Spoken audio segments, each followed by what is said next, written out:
បាទសូមគោរពជំរាបសួរក៏ដូចជាសួស្តីទៅដល់មិត្តភ័ក្តិនិងបងប្អូនទាំងអស់គ្នា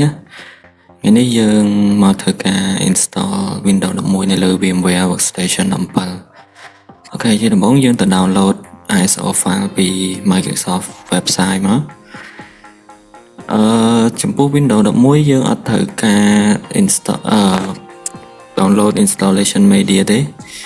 យើង download ISO file តែម្ដងក៏បានដែរចំពោះ Windows 10យើងត្រូវតែ download installation media ហ្នឹង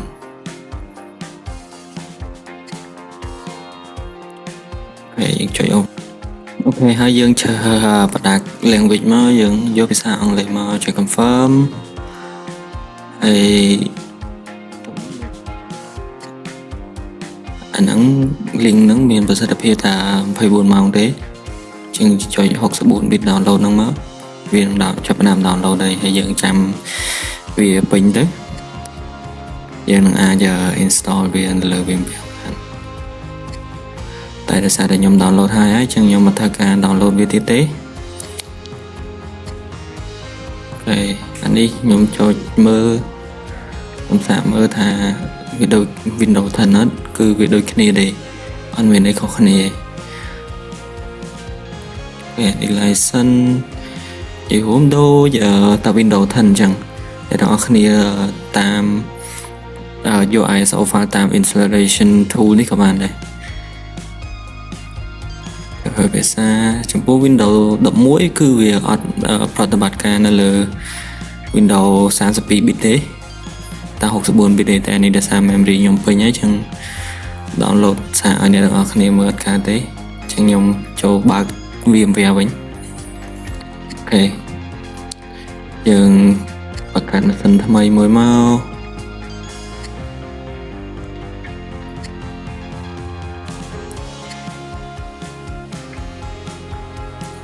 Next ដូចខ្ញុំយើងដាក់ពេលក្រោយអូខេយើងហៅ Windows 11មកកន្លែងហ្នឹងចំពោះ VMware Workstation 16អត់មាន Windows 11អញ្ចឹងយើងត្រូវការប្រើ Windows 10 ជំនួសអូខេកន្លែងនេះចំពោះ Windows VMware 16ក៏អត់មានដែរតែនេះ VMware 17មានគឺវា secure ចំពោះ Windows 11ហ្នឹងគឺវាមានឲ្យយើងអាចដាក់ password បានទៅលើ Virtual Machine ហ្នឹងណាចំពោះ Windows 10អត់មានកន្លែងដាក់ password Virtual Machine ហ្នឹងទេចំពោះ Windows 11នៅលើ VMware Workstation 17បានមានបើ VMware Workstation 16ក៏អត់មានដែរហើយកន្លែងនេះតើយើងដាក់ password ឲ្យរៀងច្រើនតិចយើងដាក់ក៏វាអត់ដើរដែរក៏វាឲ្យហើយចំពោះកន្លែងនេះ boot តាម BIOS លេងបានហើយ Windows 11គឺត្រូវ boot តាម UEFI អូខេ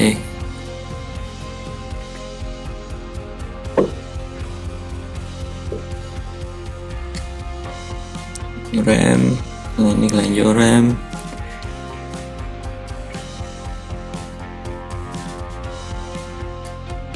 ហើយនិយាយយើងយកតាមការ recommend របស់វាមក function មួយចំនួន Windows 11អត់ support ទេដោយសារតែវារបស់ខ្លះវា series ចាស់ពេក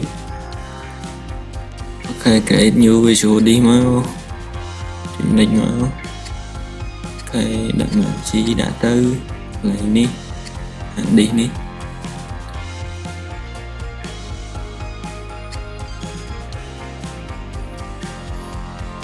ហើយយើងទៅដាក់ ISO file ដែលយើងបាន download មិញមកអូខេយើងដាក់ចុច OK ហើយដល់មក power this virtual machine មកដាក់ពេលយើង power ហើយយើងឃើញវាឲ្យយើង press any key ហ្នឹងយើង any key ទៅដើម្បីវា boot ចេញពី ISO file ដែលយើងដាក់ហ្នឹង Enter ក៏បានអីក៏បានដែរ any key អូខេយើងចូលមកដល់ការ install ហើយ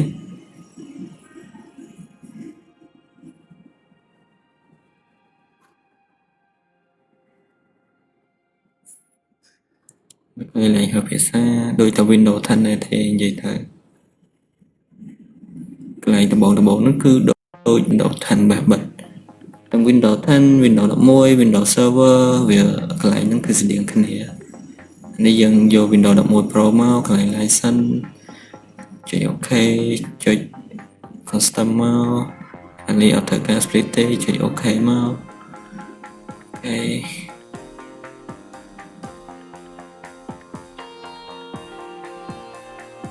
យើងចាំឲ្យវាពេញទៅកន្លែង install នេះវាប្រើពេលយូរតិចដែរ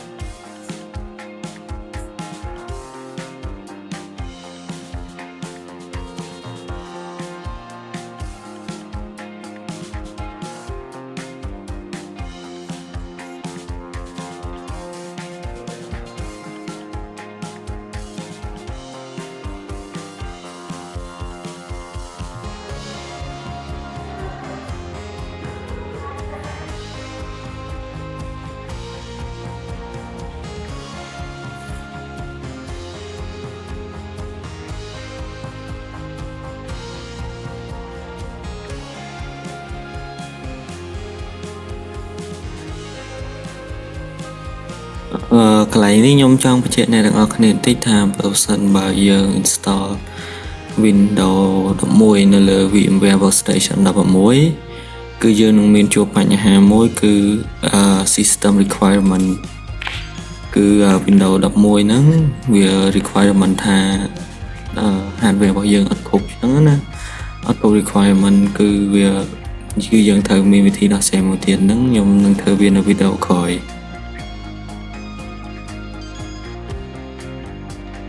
អូខេយើង install ហើយ set up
ok ឥឡូវយើងបាន complete installation ហើយបាទនេះជា interface ដំបូងដែលយើងដំបូង Windows 11ពេលខ្ញុំចាប់ផ្ដើម install វាដំបូងនៅលើកុំព្យូទ័រខ្ញុំវាស្អាតមែនទែនមើលទៅវាជាភ្នែកប្លែកភ្នែកជាង Windows 10 ឆ្ងាយអូខេយើងកន្លែងទាំងអស់ហ្នឹងវាអត់មានអីច្រើនទេ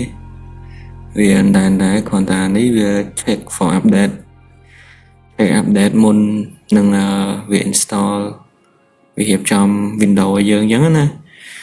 បើ Windows 10 យើងរៀបចំហើយលឿនហើយមក plate ហើយចាំយើង update ពេលក្រោយតែវា update ឲ្យយើងហើយ ប៉ុន្តែវានៅតែអាប់ដេតអត់អញ្ចឹងយើងត្រូវការអាប់ដេតក្នុងនោះបន្ថែមឥឡូវនេះយើងដាក់ឈ្មោះកុំព្យូទ័រយើង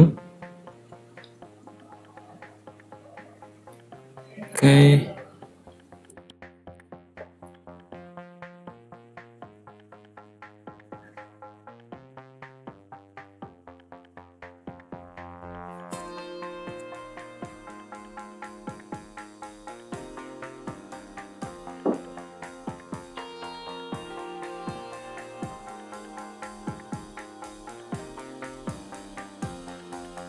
យើងchờ vô set up for personal use មក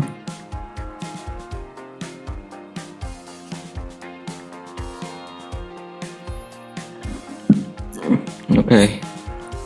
កន្លែងនេះយើងត្រូវការ sign in Microsoft account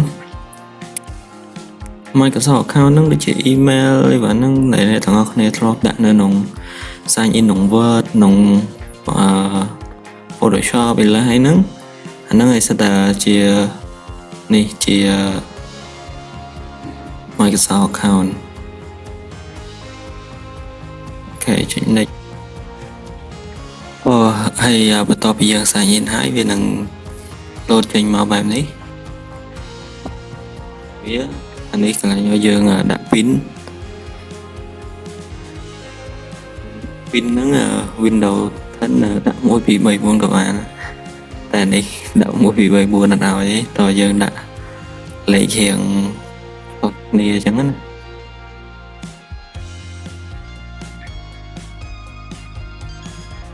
នេះយើងដាក់អីដាក់ទៅ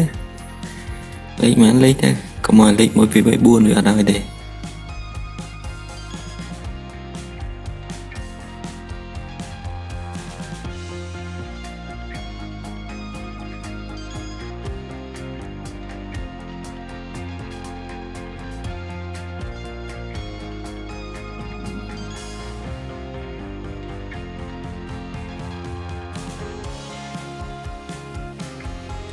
កន្លែងនេះគេឲ្យយើង connect មួយ account តែយើង connect មួយទូរស័ព្ទតែយើងមិនអត់ត្រូវការ connect ទេមិន connect ទេអូខេកន្លែងនេះខ្ញុំច្រឡំចុច agree តែបើយើងចុច disagree ទៅរបស់ទាំងអស់ហ្នឹងយើង Microsoft វាបានបើយើងមានលុយយើងទិញទៅតែថាយើងអត់លុយទេយើងបើរបស់ creator អាហ្នឹងទៅមិនXbox នេះក៏យើងអត់ត្រូវការដែរ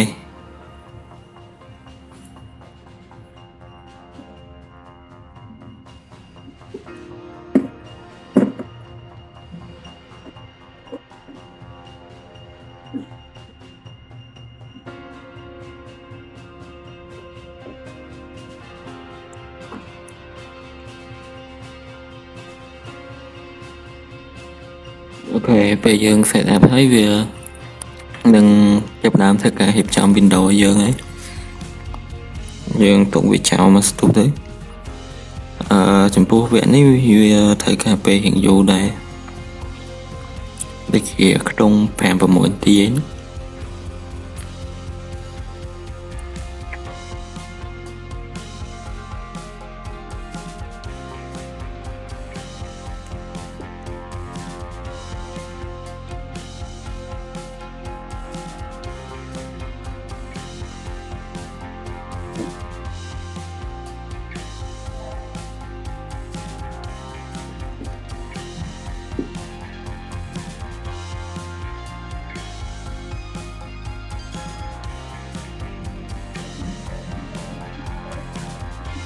អូខេយើងឥឡូវយើងបាន install ហើយមក set វាអត់មានអីទេវាមានតែប៉ុណ្្នឹង install ហើយស្អាតមែនតើ Windows 11